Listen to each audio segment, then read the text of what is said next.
نبی پاک علیہ السلام صرف رفع دین نماز کے شروع میں کیا کرتے، اس کے علاوہ نہیں کیا کرتے تھے۔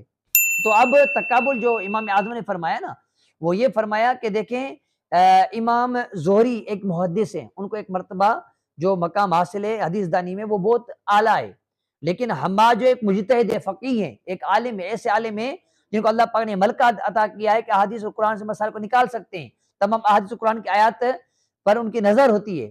اور اس کے بعد امام زہری کے بعد ان کے بعد سالم تھے، اور یہاں پر ابراہیم تھے، اور آپ نے فرمایا کہ جو امام سالم ہے وہ محدث ہیں، اور لیکن جو ابراہیم ہے وہ ایک فقیہ ہیں۔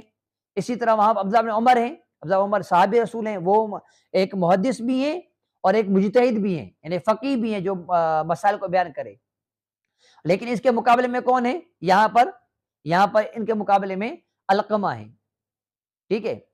تو یہ ان سے